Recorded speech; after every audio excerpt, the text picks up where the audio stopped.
Walang hiya ka, umalis ka na dito, hindi ka na namin kailangan. Iyan ang huling mga salita na narinig ko mula sa sarili kong ina. Iyan ang mga salitang sinabi niya sa akin, pero hindi iyan ang huling mga salita na narinig ko mula sa kanya. Ang huling narinig ko ay ang malakas niyang halakhak, isang tawa na sumabay sa halakhak ng aking kuya at ng sarili kong asawa. Nakita ko sila sa screen ng aking telepono. Nagkakatuwaan, nagdiriwang. Nakatayo si Kuya Paulo, ang aking nakatatandang kapatid, sa tabi ng bago niyang outdoor kitchen, ang kitchen na ipinagmamalaki niya, ang kitchen na mas mahalaga pa kaysa sa akin. Itinaas niya ang kanyang baso ng mamahaling alak at ngumiti ng malapad, isang ngiti na puno ng tagumpay. Sa tabi niya ay ang aking mga magulang, si nanay at si tatay. Nakangiti rin sila. Mga ngiti na dapat sana ay para sa akin, pero hindi. Ang mga ngiti na iyon ay para sa kanilang golden child, para sa anak nilang perpekto. At sa gitna nilang lahat, doon nakatayo ang asawa ko, si Marco. Hawak-hawak niya ang aking dalawang anak, sina Enzo at Sofia. Nakangiti rin siya habang itinuturo sa mga bata ang naglalakihang lechon na nakasalang sa ihawan. Masaya sila. Ang saya-saya nila. Habang ako, nakatayo akong mag-isa sa labas ng auditorium ng universidad. Suot-suot ang aking itim na toga at cap. Hawak-hawak ko sa aking kamay ang isang piraso ng papel na pinagsikapan ko sa loob ng 5 mahahabang taon, ang aking diploma. Ang aking master's degree, ang katibayan ng aking mga gabing walang tulog, ang katibayan ng aking mga pinalampas na kaarawan, ang katibayan ng aking mga sakripisyo. Ang piraso ng papel na ito, ayon sa kanila, ay hindi kasing halaga ng isang barbecue party. Hindi ako umiyak. Sa halip, ngumiti lang ako, isang maliit, halos hindi mahahalata, ng ngiti. Kinuha ko ang aking telepono, hindi para tingnan muli ang kanilang mga masasayang larawan, kundi para mag-type ng isang maikling mensahe. Isang mensahe na matagal ko nang dapat ipinadala. Hindi. Tapos na, iyon ang laman ng mensahe. Ipinadala ko ito sa iisang tao na nakakaalam ng tunay na halaga ng araw na ito. Ako si Althea Reyes, 35 taong gulang. Sa loob ng 5 taon, isinakripisyo ko ang lahat. Gigising ako ng alas 5:30 ng umaga. Magluluto ng almusal. Maghahanda ng baon para sa mga anak ko, sina Enzo at Sofia. Mag-aasikaso kay Marco, ang aking asawa sa loob ng 12 taon. Pagkatapos, papasok ako sa aking trabaho sa Makati. Isang trabahong mapaghamon. Isang trabahong nangangailangan ng higit sa 50 oras bawat linggo. Isang trabaho kung saan taon-taon nakikita ko ang mga kasamahan kong lalaki na mas nauunang ma-promote kahit na mas magaling ako, kahit na mas masipag ako. Kailangan mo ng mas maraming credentials, Althea, sabi ng boss ko. Kailangan mo ng masters. Kaya't iyon ang ginawa ko. Pagkatapos ng trabaho, hindi ako uuwi. Dumidiretso ako sa klase. Mula alas 6 hanggang alas 9 ng gabi, 3 beses sa isang linggo. Uuwi ako ng pagod na ang madadatnan ko ay isang bahay na magulo, mga hugasing naghihintay at mga homework na kailangan pang i-check. Ang mga weekend ko, hindi para sa pahinga, hindi para sa pamilya. Ang mga weekend ko ay para sa pag-aaral, pagsusulat ng mga thesis, at paghahanda para sa mga pagsusulit. Si Mama, laging nag-aaral, narinig kong sabi minsan ni Enzo. Wala na siyang oras para sa atin. Bawat salita ay parang isang patalim na tumusok sa aking puso. Ngunit tiniis ko. Tiniis ko ang lahat dahil para ito sa kanila. Para sa mas magandang kinabukasan. Para sa pinapangarap na bakasyon sa Palawan. Para sa isang buhay kung saan hindi na ako maliitin, hindi na ako malalampasan. Sa loob ng 5 taon na yon, ako pa rin ang breadwinner. Ang sahod ko ang bumubuhay sa aming pamilya. Ang bonus ko ang nagbabayad para sa mga mamahaling laruan ng mga bata, sa mga bagong gadget ni Marco, sa mga bakasyon ni Kuya Paulo na minsan ay sinasagot ko pa. 5 taon ng sakripisyo at sa araw na dapat sana ay anihin ko ang bunga ng lahat ng iyon. Iniwan nila ako. Iniwan nila ako para sa isang party. Ngunit may isang bagay silang hindi alam. habang sila ay nagtatawanan, habang sila ay kumakain ng lechon, habang ipinagdiriwang nila ang isang bagay na walang kabuluhan, may isang bagay na nangyayari sa likod ng kanilang mga talikuran. Hindi nila alam na ang promosyon na matagal ko nang hinihintay ay hindi lang basta promosyon. Hindi nila alam na ang thesis na isinulat ko ay hindi lang basta isang requirement para sa aking degree. Ito ay isang business plan, isang detalyadong plano na inaprubahan ng mga investor na mas naniniwala sa akin kaysa sa sarili kong pamilya. Hindi nila alam na habang ako ay nag-aaral, ako rin ay nag-iipon. Nag-iipon hindi para sa aming pamilya, kundi para sa sarili ko. At higit sa lahat, hindi nila alam na ang bahay na tinitirhan nila, ang bahay na itinuturing nilang kanila, ang bahay kung saan sila ngayon ay nagdiriwang nang wala ako, ay nakapangalan na sa iba. At ang taong iyon ay naghihintay lang ng aking hudyat. Ngumiti ulit ako habang tinitingnan ang screen ng aking telepono. Hindi na ito isang ngiti ng sakit. Ito ay isang ngiti ng paghihintay. Ang karma ay parang isang resibo. Minsan, matagal bago ito dumating. Pero kapag dumating na, detalyado at walang lusot. Kung naranasan mo na bang pakiramdam na ikaw ay isang estranghero sa sarili mong tahanan, kung ang iyong sakripisyo ay binaliwala ng mga taong pinakamamahal mo, i-like at i-share mo ang video na ito at huwag kalimutang mag-comment sa ibaba. Saan kayo nanonood? Gusto kong marinig ang iyong kwento. Dahil sa gabing ito, hindi na ako nag-iisa at hindi ka na rin nag-iisa. 6 na buwan bago ang araw na iyon, puno pa ako ng pag-asa. Ang pag-asang iyon ang nagsilbing gasolina ko sa mga huling buwan ng aking pag-aaral. Sa bawat gabing puyat, sa bawat weekend na iginugol sa harap ng laptop imbes na sa parke kasama ang mga anak ko, may isang imahe sa isip ko na nagpapalakas sa akin. Ang imahe ng aking pamilya na nakaupo sa audience, nakangiti at pumapalakpak habang tinatawag ang pangalan ko. Iyon lang ang gusto ko. Kaya naman, sinimulan kong planuhin ang lahat ng may kasamang pananabik.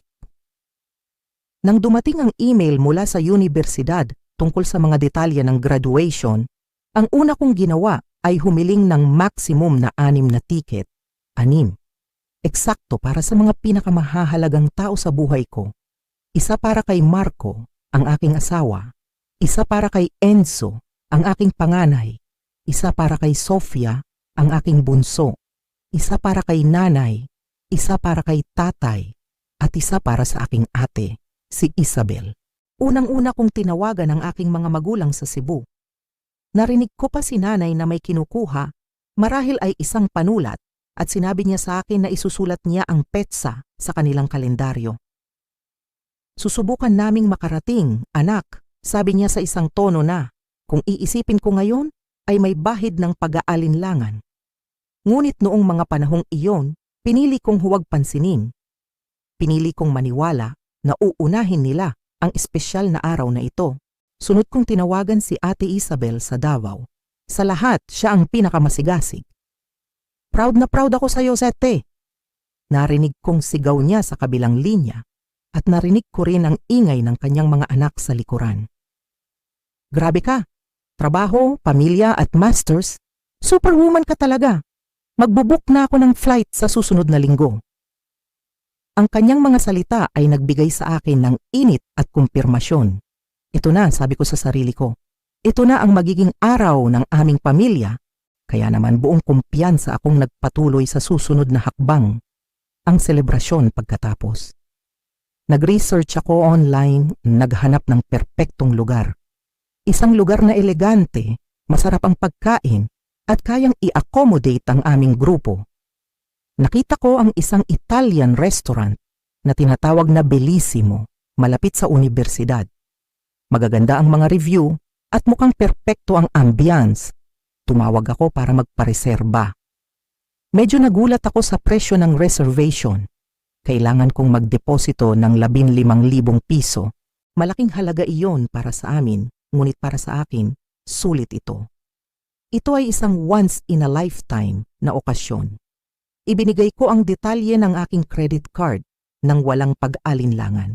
Para masigurong magiging komportable ang aking mga magulang, gumamit ako ng mga naipon kong hotel points mula sa mga business trip para i-book sila ng isang kwarto sa Marriott.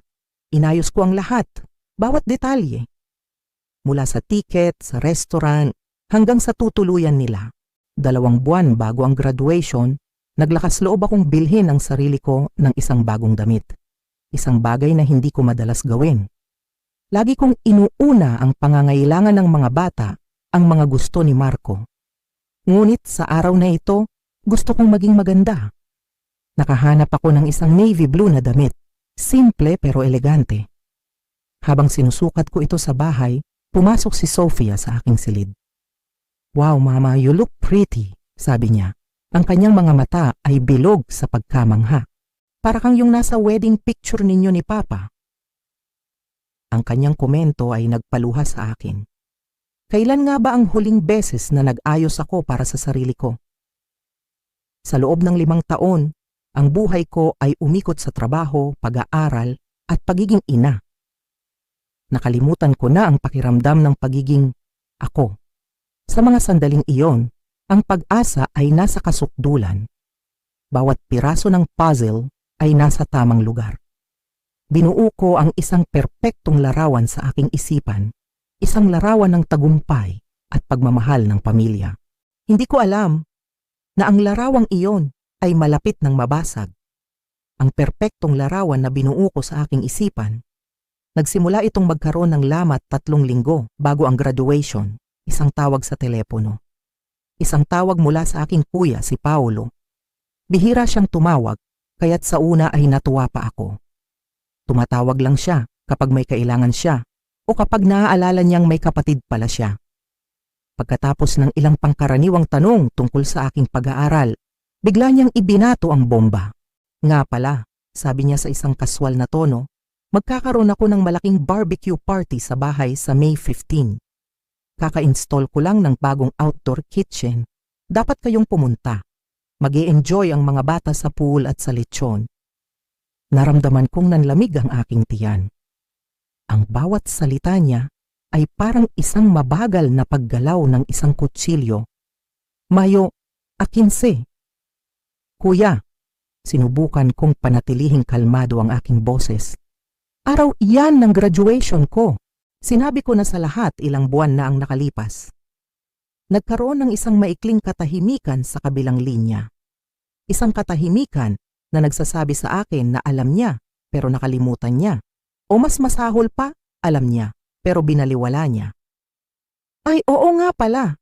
Nakalimutan ko," sabi niya, na walang bahid ng anumang pagsisisi. "Pwede mo bang ilipat ang party mo sa ibang weekend?" Pakiusap ko. Nararamdaman ko na ang panginginig sa aking boses.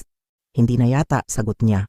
At narinig ko sa kanyang tono ang kawalan ng pakialam na sanay na ako mula pagkabata. Nakaimbita na ako ng mga 30 katao, kasama na ang mga kliyente ko na nasa bayan lang para sa weekend na yon. Pero teka, anong oras ba matatapos ang seremonya mo? Baka pwede kayong dumaan pagkatapos. Naramdaman kong tumataas ang aking presyon. Hindi niya naiintindihan o ayaw niyang intindihin. Ang seremonya ay mula 2:00 hanggang 5:00. Pagkatapos, may dinner reservation na tayo. Pero hindi yon ang punto, kuya. Ang punto ay dapat nandun ang pamilya ko sa graduation ko. At doon niya sinabi ang mga salitang hinding-hindi ko malilimutan. Ang mga salitang nagpatunay sa lahat ng aking mga hinala sa buong buhay ko. "Ano ka ba, Althea?" sabi niya, gamit ang kanyang tono na puno ng pagmamaliit. "Graduation lang yan. Nagkaroon ka na niyan para sa bachelor's degree mo. Isa lang yang piraso ng papel na nagsasabing kumuha ka ng ilang extra na klase. Isang piraso ng papel. 5 taon ng aking buhay, tinawag niyang isang piraso ng papel. Hindi ako nakapagsalita. Bago pa ako makabuo ng isang sagot na hindi puno ng mura, nagpatuloy siya. "Makinig ka, pupunta sina nanay at tatay sa party ko. Confirmed na sila. At isasama nila sina Tita Susan at Tito Joe na bumibisita galing Amerika. Alam mo namang bihira natin silang makita." Iyon na ang huling dagok. Sinabi mo kina nanay at tatay ang tungkol sa party mo bago mo ako tinanong, kahit alam mong malapit na ang graduation ko? Hindi ko naman nakalain na big deal yan, depensa niya. 35 taong gulang ka na, hindi na 22. Nagtalo pa kami, ngunit walang nangyari. Pagkababa ko ng telepono, nanginginig ako sa galit at sakit. Agad kong tinawagan si nanay, umaasa. Nagdarasal na papanigan niya ako. Nanay, nag-schedule si Kuya Paulo ng barbecue sa araw ng graduation ko. Hindi kayo pwedeng pumunta doon. Ngunit ang sagot niya ay mas masakit pa. Naku, ang hirap naman yan. Hindi ba pwedeng isa sa inyo ang mag-reschedule? Hindi, nanay. 1 taon na itong nakaplano. Sinabi ko sa inyo 6 na buwan na ang nakalipas.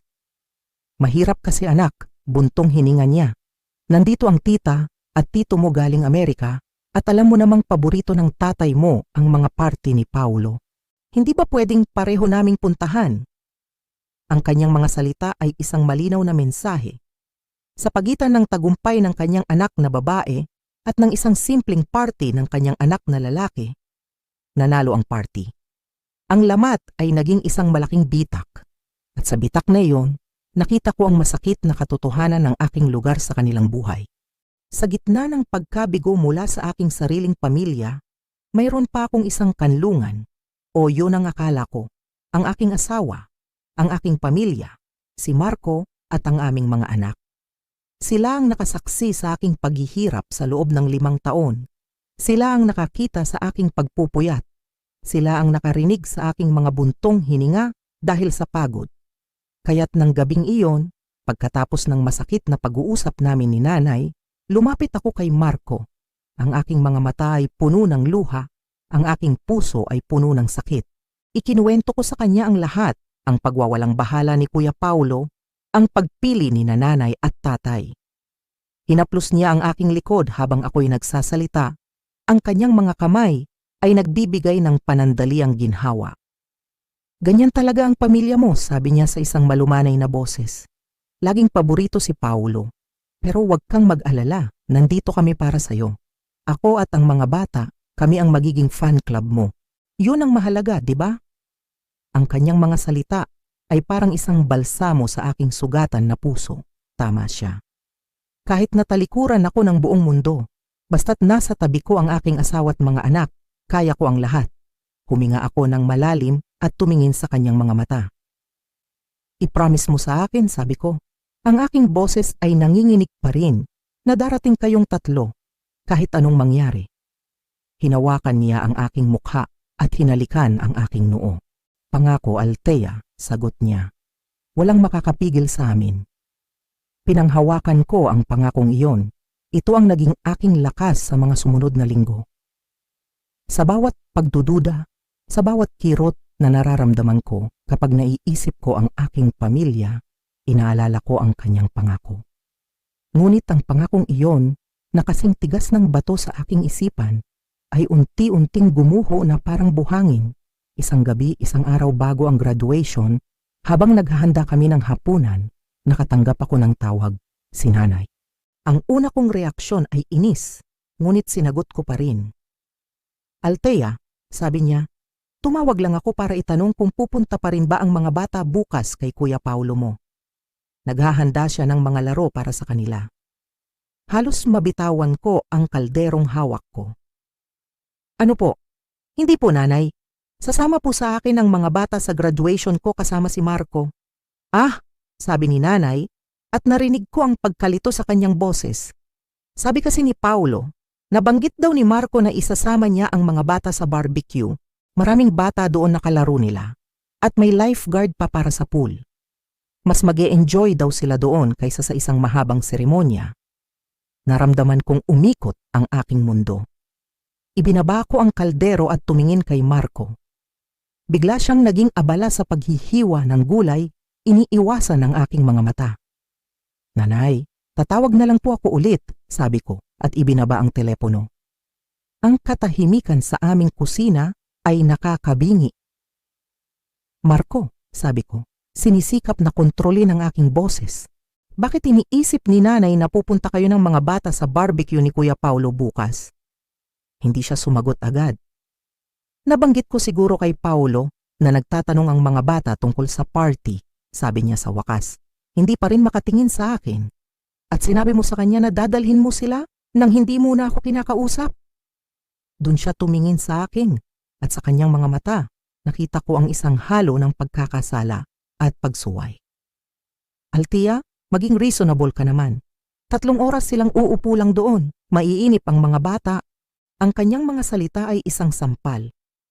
So, imbes na turuan mo silang sumuporta sa pamilya, tinuturuan mo silang laging unahin ang saya, tumaas na ang boses ko. Ang graduation na ito ay kumakatawan sa 5 taong sakripisyo. Hindi ba mahalagang makita nila na may bunga ang pagsisikap? Pero gustong-gusto talaga ng mga bata na pumunta sa barbecue, katwiran niya. Ang aming pagtatalo ay naging mas malakas.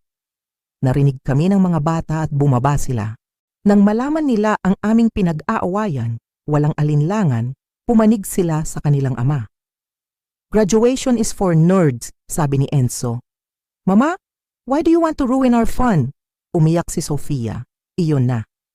Ang huling piraso ng aking pag-asa, nawasak na. Ang pangakong pinanghawakan ko ay napako. At sa gabing iyon, habang natutulog si Marco sa sofa at ako'y umiiyak ng tahimik sa aming silid, naintindihan ko na. Sa araw ng aking pinakamalaking tagumpay, mag-isa ako. Paggising ko kinaumagahan, may 1 segundo ng katahimikan. 1 segundo kung saan ang unang pumasok sa isip ko ay, graduation day ko na. Ngunit ang panandaliang pananabik na yon ay agad na nilamon ng malamig at mabigat na katotohanan. Tumingin ako sa kabilang bahagi ng kama. Bakante. Malamig. Bumangon ako, dinala ang sarili ko sa banyo, at tiningnan ang aking refleksyon sa salamin. Ang aking mga mata ay namamaga mula sa magdamag na pag-iyak. Pilit kong ngumiti, pero ang lumabas ay isang pilit na ngiwi. Sa ibaba, ang bahay ay nakakabinging tahimik. Walang amoy ng kape, walang ingay ng telebisyon, walang boses ng mga anak kong nag-aaway. Ang tanging naroon ay isang piraso ng papel sa aming kitchen counter. Isang sulat kamay na mensahe mula kay Marco. Dinala ko na ang mga bata kay Kuya Paulo para tumulong mag-set up. Susubukan naming makabalik para sa seremonya mo. Congratulations, Marco. Congratulations, ang salitang iyon, parang isang insulto, isang paalala. Isang huling patak ng asin sa aking sariwang sugat. Hindi man lang isang maayos na paalam. Hindi man lang isang yakap, isang mabilis na sulat lang. Nilukot ko ang papel at itinapon sa basurahan. Nanginginig ang aking mga kamay habang nagtitimpla ako ng kape. Sumunod ako sa aking schedule na parang isang robot. 10:00, hair appointment. 11:00, makeup. Pinilit kong maging normal, makipag-usap sa stylist, ngumiti sa makeup artist, ngunit sa loob-loob ko, ako'y guwang. Ang ganda niyo po, ma'am, sabi ng makeup artist. Para po kayong ikakasal. Ngumiti lang ako. Oo, parang ikakasal nga. Isang nobya na walang nobyo. Pag-uwi ko, isinuot ko ang aking navy blue na damit. Maingat kong inilagay ang cap sa aking ulo at isinara ang zipper ng aking toga. Tumingin ako sa salamin. Nakita ko ang isang babaeng hindi ko kilala. Isang babaeng maganda ang ayos, mukhang matagumpay, pero ang kanyang mga mata ay walang buhay. Kinuha ko ang aking telepono at nag-selfie. Pinilit kong ngumiti. Pinost ko ito sa social media na may caption, "After 5 long years, we finally made it."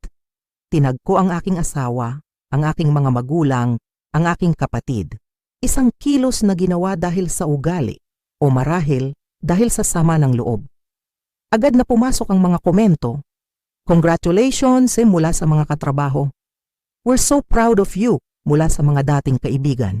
Ang bawat komento ay nagpapainit sa aking puso.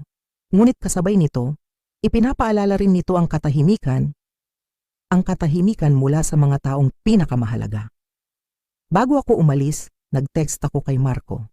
Papunta na ako sa seremonya. Darating pa ba kayo? Nakita ko ang 3 tuldok. Nagpapakita, nawawala. At muling nagpapakita, Isang mahabang paghihintay para sa isang sagot na alam ko nang magiging isang palusot.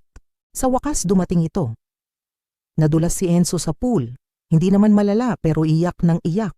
Baka malate kami. Ipag-reserve mo kami ng upuan. Hindi na ako sumagot. Alam niyang walang reserved seating. Alam niyang isa lang itong kasinungalingan. Ang pagmamaneho papunta sa universidad ay malabo. Ang nakikita ko lang ay ang mga pamilyang masayang naglalakad. May dalang mga bulaklak at lobo. Bawat tawa nila ay parang isang sampal sa akin. Bawat yakap nila ay parang isang pagpapaalala ng kung anong wala ako. Pumasok ako sa auditorium na mag-isa. Pinalibutan ako ng daan-daang estudyante na kasama ang kanilang mga pamilya, nagpapakuha ng litrato, nagtatawanan. Yumuko ako at humanap ng aking pwesto sa linya, umaasang maging invisible. Ang araw ng aking pagtatapos ay naging araw ng aking pag-iisa. Ang musika ay nagsimulang tumugtog. Pomp and Circumstance. Ang martsa na dapat sana'y magpuno sa aking puso ng galak at pagmamalaki. Ngunit habang naglalakad kami, isang dagat ng mga itim na toga at parisukat na kap, ang tanging nararamdaman ko ay isang malalim na kalungkutan. Mula sa entablado, sinuyod ng aking mga mata ang dagat ng mga mukha sa audience. Isang kilos na walang saysay. Umaasa. Umaasa na sa isang himala. Makikita ko sila, si Marco, si Enzo, si Sofia, napapasok, humihingal, pero naroon. Ngunit wala. Ang mga upuang dapat sanay para sa kanila ay nanatiling bakante. Nagsimula ang seremonya. Mga talumpati mula sa presidente ng universidad, mula sa dekano. Nagsalita sila tungkol sa pagsisikap, sa sakripisyo, sa pag-abot ng mga pangarap. Ang bawat salita ay tila direktang nakatutok sa akin, ngunit sa halip na magbigay ng inspirasyon, nagdulot ito ng kirot. Ang kanilang mga salita ay nagpapaalala lamang sa akin na ang mga taong dapat sana inakikinig at ipinagmamalaki ako ay wala doon. Dumating ang sandaling iyon. Tinawag ang aming departamento, tumayo ako kasama ng aking mga kaklase. Habang naghihintay na tawagin ang aking pangalan, gumawa ako ng isang desisyon. Ang sandaling ito ay para sa akin, hindi para sa kanila, para sa akin. Althea Marie Reyes, Master of Business Administration with Honors. Narinig ko ang aking pangalan, malinaw at malakas. Naglakad ako sa entablado ng may taas no. Sinubukan kong isipin ang 5 taon ng paghihirap. Ang bawat gabing puyat, ang bawat exam na pinaghahandaan ko, ito ang bunga ng lahat ng iyon. Kinamayan ko ang dekano. Tinanggap ko ang case ng aking diploma. Inilipat ko ang tassel ng aking cap mula sa kanan papuntang kaliwa, isang simbolikong kilos ng pagtatapos. May mga pumalakpak. Isang magalang na palakpakan, pareho para sa bawat graduate. Walang sigaw. Walang hiyaw ng "Go, Mama!" o "That's my wife." Isang anonimong pagkilala mula sa mga estranghero. Pagbalik ko sa aking upuan, isang kakaibang kapayapaan ang bumalot sa akin. Nandoon pa rin ang sakit, ngunit ito'y naging isang bagay na mas matigas. Isang bagay na parang determinasyon. Tinapos ko ang seremonya na parang wala sa sarili. Pumapalakpak ako nang hindi ko namamalayan, habang ang isip ko ay lumilipad na sa kung ano ang susunod na mangyayari. Paano ko haharapin ang pagtataksil na ito? Ano ang ibig sabihin nito para sa aming pagsasama? Pagkatapos ng seremonya, naglabasan ang lahat sa damuhan. Ang tradisyonal na paghagis ng cup, ang mga group picture, ang mga yakapan. Tumayo lang ako sa isang tabi, isang estranghero sa kanilang kaligayahan. Kinuha ko ang aking telepono, halos isang ugali na. Nag-scroll ako sa social media, hindi ko alam kung ano ang hinahanap ko. At doon ko nakita isang post mula kay Kuya Paulo, isang album ng mga litrato mula sa kanyang barbecue party. Ang unang litrato ay isang group picture. Nandun silang lahat, si nanay, si tatay, si Kuya Paulo, at si Marco kasama sina Enzo at Sofia. Nakangiti silang lahat, nagtatawanan, masayang-masaya. Tiningnan ko ang timestamp. Posted 30 minutes ago. 30 minuto na ang nakalipas. Eksakto sa oras na ako ay naglalakad sa entablado. Eksakto sa oras na dapat sanay sila ay pumapalakpak para sa akin. Sa sandaling iyon, isang bagay sa loob ko ang nabasag. Isang dam na matagal ko nang pinipigilan ay gumuho. Naghahanap ako ng isang tahimik na sulok sa likod ng isang gusali at doon hinayaan ko ang aking sarili na umiyak. Isang pangit na pag-iyak, puno ng sakit, galit at pagkabigo. Ang aking tagumpay ay naging ganap na walang kabuluhan. Matapos ang tila walang katapusang pag-iyak, pinilit kong ayusin ang aking sarili. Ang aking mamahaling makeup ay kumalat na sa aking mukha. Ang aking perpektong ayos na buhok ay magulo na. Ang una kong naisip ay i-cancel ang reservation sa restaurant. Wala nang dahilan para magdiwang. Habang hinahanap ko ang numero ng Bellissimo sa aking telepono, isang text message mula kay Marco ang pumasok. Kailangan nating mag-usap. Urgent. At pagkatapos noon napansin ko ito. 45 missed calls. 45. Lahat mula kay Marco, lahat sa loob ng nakaraang oras. Biglang bumilis ang tibok ng aking puso. Ang galit ay napalitan ng takot. 45 missed calls, iisa lang ang ibig sabihin yun. Isang emergency. May nangyari ba sa mga bata? Nanginginig ang aking mga daliri habang tinatawagan ko siya pabalik. Sumagot siya sa unang ring. Althea, salamat sa Diyos. Ang kanyang boses ay mataas at puno ng panik. Kanina pa kita tinatawagan. Anong nangyari? Tanong ko, habang mabilis na naglalakad pabalik sa parking. Okay lang ba ang lahat?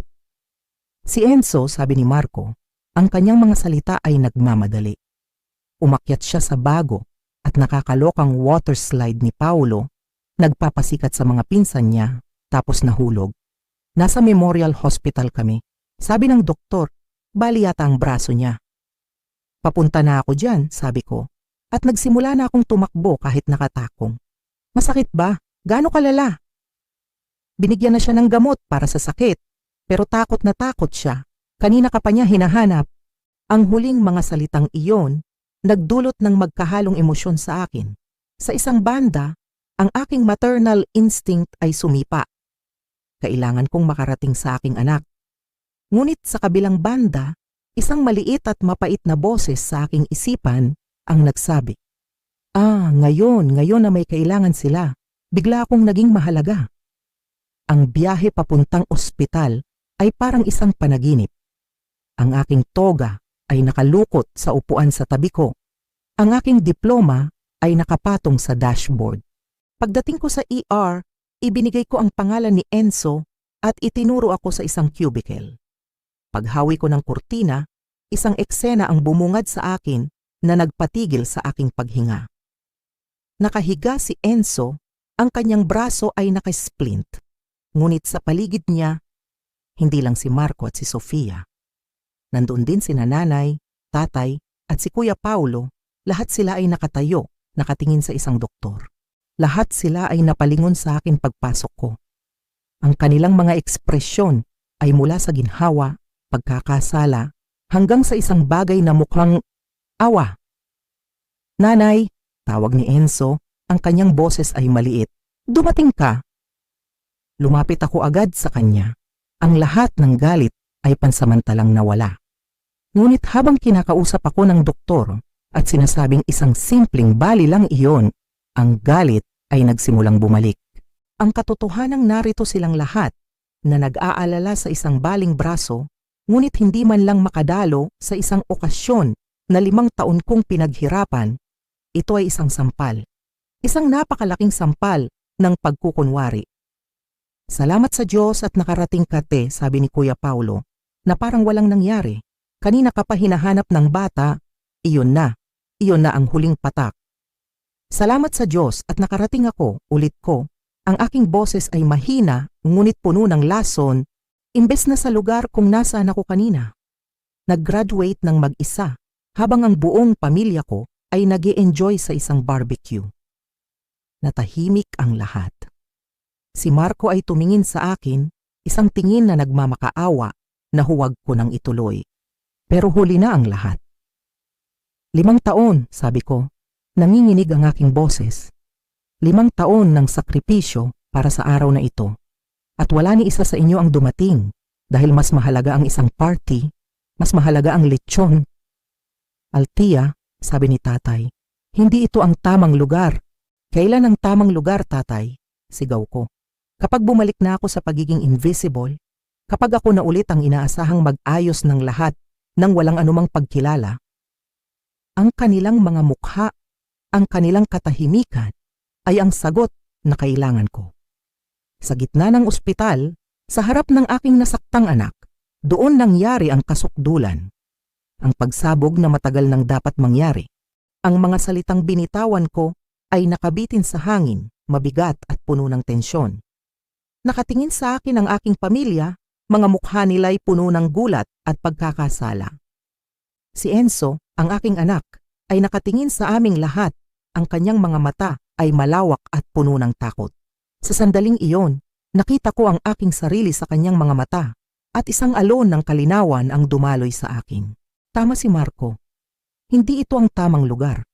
Hindi karapat-dapat ang aking mga anak na masaksihan ang ganitong kaguluhan. Huminga ako ng malalim, pinipilit na pakalmahin ang aking nagwawalang puso. Tama ka, sabi ko kay Marco. Ang aking boses ay mas kalmado na ngayon. Kailangan nating mag-focus kay Enzo ngayon. Inilipat ko ang aking buong atensyon sa aking anak. Tinatanong siya tungkol sa kanyang nararamdaman. Ipinapaliwanag kung ano ang mangyayari sa paglalagay ng semento. Ipinakita ko sa kanya ang isang lakas at kapayapaan na hindi ko nararamdaman sa loob-loob ko. Nang dumating ang nurse para dalhin si Enzo para sa casting, nagboluntaryo akong sumama. Kailangan ko ng espasyo. Kailangan kong lumayo sa kanilang lahat. Habang naglalakad kami sa hallway, sinabi sa akin ni Enzo, "Sorry po ma, hindi ako nakapunta sa graduation nyo." Ang kanyang simpleng pag-amin ng kasalanan ay mas matimbang kaysa sa anumang sorry na maririnig ko mula sa mga matatanda. "Hindi mo kasalanan anak," sabi ko sa kanya. Pagbalik namin si Marco na lang ang nasa cubicle. Umalis na raw ang iba para bumili ng kape. Habang inaayos namin ang mga papeles para sa discharge ni Enzo, biglang tumunog ang aking telepono. Si Rica, ang aking katrabaho. "Althea, nasaan ka?" tanong niya, puno ng pag-aalala. "Hinihintay kita." Doon ko lang naalala, may usapan kami. Ang sakit, nakalimutan ko ang nag-iisang tao na nag-abala na pumunta para sa akin. Ikinuwento ko sa kanya ang nangyari. "Diyos ko, okay lang ba siya?" Agad niyang tanong. At pagkatapos, "Kailangan mo ba ng kahit ano? Kasama, pagkain, sabihin mo lang." Ang kanyang tapat na pag-aalala ay isang matinding kaibahan sa pagkukunwari ng aking pamilya. "Actually, Rica," sabi ko, "pwede ka bang pumunta sa bahay mamaya? Kailangan ko ng kaibigan ngayon." "Oo naman, magdadala ako ng hapunan," sagot niya agad. Pagkababa ko ng tawag, bumalik na ang iba, dala ang kanilang mga kape at merienda. "Uuwi na kami," anunsyo ko. "Kailangan nang magpahinga ni Enzo." "Sasama kami," sabi ni nanay. "Kailangan niyo ng tulong." At doon sa gitna ng ER, gumawa ako ng isang desisyon na magbabago sa lahat. "Hindi po," sabi ko. Ang aking boses ay kalmado ngunit matatag. "Salamat po pero hindi. Magdadala po ng hapunan si Rica at kaya kong alagaan ang sarili kong anak." Natahimik sila. Ang gulat sa kanilang mga mukha ay halos nakakatawa. "Pero malayo ang binyahe namin," sabi ni tatay. "Pwede po kayong bumalik sa party ni kuya," sabi ko. Ang aking tono ay malamig. Sigurado akong tuloy pa yon. Kailangan ko po ng espasyo ngayon. Walang nangahas na sumagot. Sa parking lot, naghihiwalay kami ng may awkward na katahimikan. Sumakay ako sa aming sasakyan kasama si Marco at ang mga bata. Pagdating sa bahay, inasikaso ko si Enzo at pagkatapos ay hinarap ko si Marco. Bago pa siya makapagsalita, inunahan ko na siya. "Aalis muna ako," sabi ko. Nagulat siya. "Ano? Saan ka pupunta?" "Mag-stay ako sa hotel na ni-reserve ko para kina nanay," sabi ko. "1 linggo lang. Kailangan kong mag-isip." Pero si Enzo, bali ang braso niya. Kailangan ka niya. "May ama si Enzo," matalas kong sagot. Isang ama na kayang-kayang magdesisyon nang hindi ako kinokonsulta. Magiging okay siya. Dumating si Rica, Dala ang pagkain at isang regalo, isang graduation gift. Habang kumakain kami, ipinaliwanag ko sa mga bata na kailangan ni Mama ng quiet time. Kinaumagahan, nag-impake ako ng isang maliit na maleta. Habang paalis ako, niyakap ako ng aking mga anak. Sa kanilang mga yakap, naramdaman ko ang kanilang pag-unawa. Sa pagmamaneho ko papuntang hotel, walang pagsisisi. Ang naroon lang ay isang pakiramdam ng kalayaan. Sa unang pagkakataon, pinili ko ang aking sarili. Itinakda ko ang aking hangganan. Ang silid ng hotel, na orihinal na para sa aking mga magulang, ay naging aking santuwaryo. Ang ironiya, hindi nawala sa akin. Pagpasok ko sa loob, isinara ko ang pinto. At sa unang pagkakataon sa loob ng 5 taon, naramdaman ko ang tunay na katahimikan. Walang mga batang nag-aaway, walang telebisyon na maingay, walang mga assignment na kailangang tapusin. Ako lang. At ang aking mga iniisip. Sa una, inaasahan kong makakaramdam ako ng matinding kalungkutan o pagkakasala. Ngunit sa halip, ang naramdaman ko ay isang malaking ginhawa. Isang pakiramdam na parang tinanggal ang isang napakabigat na pabigat sa aking mga balikat. Sa loob ng maraming taon, ang bawat desisyon ko, ang bawat kilos ko, ay laging nakasentro sa kanila. Ano ang makakabuti sa mga bata? Ano ang ikasasaya ni Marco? Ano ang hindi ikagagalit ni nanay at tatay? Ngayon, sa loob ng 4 na sulok ng silid na ito, ang tanging tanong na mahalaga ay, ano ang kailangan ko? Sa unang 2 araw, hinayaan ko lang ang aking sarili na maging. Natulog ako nang walang alarm clock. Nag-order ako ng room service at kumain sa kama habang nanonood ng mga pelikulang gusto ko. Naligo ako ng matagal nang walang sino mang kumakatok sa pinto. Mga simpleng bagay, mga simpleng luho na matagal ko nang ipinagkait sa aking sarili. At tulad ng inaasahan, nagsimulang umulan ng mga mensahe at tawag. Ang aking telepono ay walang tigil sa pag-vibrate. Sa una, binaliwala ko ito. Ngunit sa 3 araw, nagpasya akong harapin ito ngunit sa aking sariling mga tuntunin. Una, ang voicemail mula kay nanay. Umiiyak siya. Sabi niya, hindi raw nila alam na ganun kahalaga sa akin ang graduation, na nag-aalala sila na sana ay umuwi na ako. Umuwi ka na, anak. Pakiusap niya sa pagitan ng mga hikbi. Pinakinggan ko ang bawat salita at sa likod ng kanyang mga luha, narinig ko ang totoong sinasabi niya. Umuwi ka na para bumalik sa dati ang lahat. Umuwi ka na para hindi na kami makonsensya. Ang mga salitang, hindi namin alam, iyon ang pinakamasakit. Dahil ang ibig sabihin lang noon ay hindi sila nakikinig. O mas masahol pa, hindi sila nagtatanong. Pinatay ko ang voicemail, hindi galit, kundi may isang malinaw na pag-unawa. Ang kanilang paghingi ng tawad ay hindi para sa akin, para sa kanila. Sumunod si Kuya Paulo. Hindi siya tumawag. Nagpadala siya ng isang napakalaking flower arrangement sa hotel. Mga rosas, mga lila, mga orchids. Napakaganda, napakamahal, may kasamang card. I'm sorry sis, I was selfish. Iyon lang. Walang paliwanag. Walang pag-amin sa sakit na idinulot niya. Isang mamahaling pambura para sa isang napakalaking pagkakamali. Ganon si Kuya. Lahat ay dinadaan sa laki, sa halaga. Tiningnan ko ang mga bulaklak.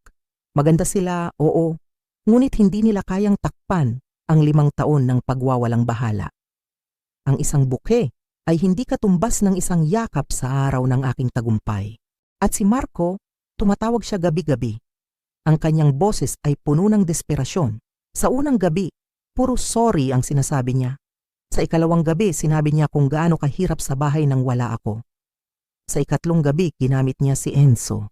Hinahanap ka na ni Enzo, kailangan ka niya. Bawat gabi, nakikinig lang ako. At sa bawat tawag, mas lalo kong nauunawaan. Hindi niya ako namimiss bilang asawa. Namimiss niya ang ginagawa ko. Ang pag-asikaso, ang pagluluto, ang pagpapatakbo ng aming tahanan. Ngayon niya lang nakita ang lahat ng ginagawa ko dahil nawala ako. Marco, kailangan ko ng oras, paulit-ulit kong sinasabi. Ang aking boses ay kalmado ngunit matatag. Sa gitna ng lahat ng ito, sinisigurado kong kinakausap ko ang aking mga anak araw-araw sa video call. Ito ay hindi negosableng bahagi ng aking araw. Kamusta ang braso mo, anak? Tanong ko kay Enzo na ipinapakita sa akin ang mga drawing ng kanyang mga kaklase sa kanyang semento. Miss na miss ka na ni Mama, Sofia, sabi ko sa aking bunso na ikinukwento sa akin ang kanyang araw sa eskwela. Tiniyak ko sa kanila na hindi ako galit sa kanila. Na mahal ko sila. Na si Mama ay kailangan lang magpahinga at mag-isip. Ang kanilang mga ngiti at I love you, Mama, ang nagbigay sa akin ng lakas. Ang pag-alis na ito ay hindi tungkol sa pag-iwan sa kanila.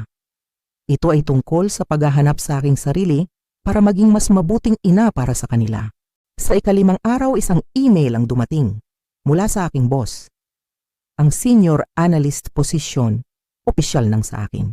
Nakasaad doon ang bagong titulo, ang mga bagong responsibilidad at ang bagong sahod. Tinitigan ko ang numero.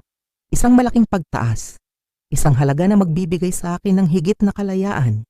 At sa sandaling iyon, isang bagay ang nag-click sa aking isipan. Ang master's degree na ito, ang diplomang hawak ko ng mag-isa, hindi lang ito isang piraso ng papel. Ito ang aking susi, ito ang aking kapangyarihan. Ang aking halaga ay hindi nakadepende sa kanilang pag-apruba. Ang aking halaga ay isang bagay na pinaghirapan ko, pinagpuyatan ko, at iniyakan ko, akin ito. Sa huling 2 araw, nagsulat ako. Kumuha ako ng papel at panulat mula sa hotel at gumawa ng isang listahan. Hindi listahan ng mga kasalanan nila, kundi isang listahan ng mga pangangailangan ko. Ang mga bagay na hindi ko napapayagang mangyari, ang mga hangganan na kailangan kong itakda. Ang paggalang na nararapat sa akin. Pagdating ng ika-7 araw, nag-empake ako ng aking mga gamit. Habang inilalagay ko ang aking mga damit sa maleta, tumingin ako sa aking refleksyon sa salamin. Ang babaeng nakatingin sa akin ay hindi na ang babaeng umiiyak sa likod ng auditorium. Ang kanyang mga mata ay hindi na walang buhay. Mayroon ng determinasyon, mayroon ng lakas. Ang 1 linggong pagninilay ay tapos na. Uuwi na ako, ngunit hindi para sumuko. Uuwi ako para simulan ng isang bagong kabanata sa aking sariling mga tuntunin.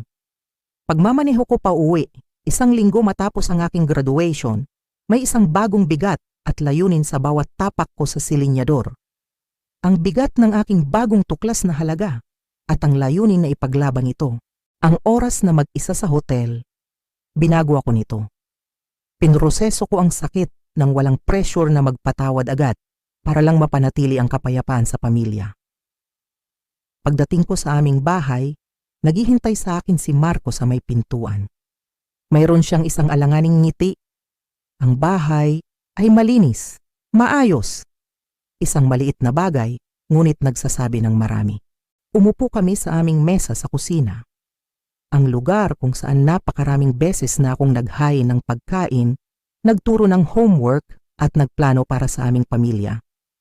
Ngayon, ito ang lugar ng aming pagtutuos. Marami akong naisip, sabi ni Marco, at sa unang pagkakataon sa loob ng maraming taon, tila handa talaga siyang makinig. Ako rin, sagot ko. At marami akong kailangan para manatili sa pagsasamang ito. Ipinakita ko sa kanya ang listahan na ginawa ko. Hindi ito listahan ng mga demands, kundi listahan ng mga pangangailangan. Respeto, isang tunay na partner, isang patas na paghahati ng mga responsibilidad. Hindi siya nagalit, hindi siya nagdepensa. Tumango lang siya at sa kanyang mga mata nakita ko ang pag-unawa. Ganon din ang nangyari sa aking mga magulang. Dumating sila, may dalang mga regalo at mga luha. Isang tseke na may malaking halaga ang inabot sa akin ni nanay na para bang kayang bilhin ng pera ang pagpapatawad. Dahan-dahan ko itong ibinalik sa kanya. Hindi po ito tungkol sa pera, nanay, sabi ko. Tungkol po ito sa pagkilala sa isang pattern na matagal nang nangyayari. Ang pag-uusap ay mahirap, ngunit kailangan. Ang pinakamahirap ay ang kay Kuya Paulo. Inimbitahan ko siyang mag-isa. Hindi ko sinasadyang sadyain ka, sabi niya. Ang intensyon ay hindi nakakabura ng epekto, kuya, sagot ko. Umamin siya. Sa wakas, umamin siya sa kanyang pagiging makasarili. Hindi nagbago ang lahat sa isang iglap. Ngunit may mga unti-unting pagbabago. Nakita ko si Marco na tumutulong kay Sofia sa kanyang homework. Tumawag si tatay isang araw para lang kamustahin ang bago kong trabaho. Maliliit na bagay ngunit malaki ang kahulugan. Isang buwan pagkatapos ng aking graduation, isang sorpresa ang naghihintay sa akin pag-uwi ko. Puno ang aming bahay ng mga kaibigan at katrabaho. Sa gitna ng sala may isang bano, "Congratulations Altia, MBA!" Inorganisa ito ni Kuya Paulo. Nandoon silang lahat. Habang hinihipan ko ang kandila sa cake na may kulay ng aking unibersidad, tumayo si Kuya Paulo. Nagbigay siya ng isang talumpati, kinikilala ang aking determinasyon at talino. Nakita ko ang aking mga magulang, may dalang isang naka-frame na litrato ko, ang aking official graduation photo. Sa sandaling iyon, habang napapaligiran ako ng mga taong nagdiriwang para sa akin, para talaga sa akin, naramdaman ko ang tunay na tagumpay. Ang mga bakanting upuan sa aking graduation ay masakit, oo. Ngunit ang mga iyon ang nagtulak sa akin na hanapin ang aking sariling boses. At sa paghahanap ko rito, hindi ko nawala ang aking pamilya. Sa halip, bumuo kami ng isang bago. Isang mas matatag na pundasyon na nakabase sa respeto. Nalaman ko na ang aking halaga ay hindi nakadepende sa kanilang palakpak, kundi sa aking sariling pagkilala sa aking pinaghirapan. Ang diploma na isasabit ko sa aking bagong opisina ay hindi na lang isang piraso ng papel. Ito ay isang paalala. Isang paalala na minsan, kailangan mong maranasan ang pag-iisa para matagpuan ang lakas na hilingin ang paggalang na nararapat sa iyo.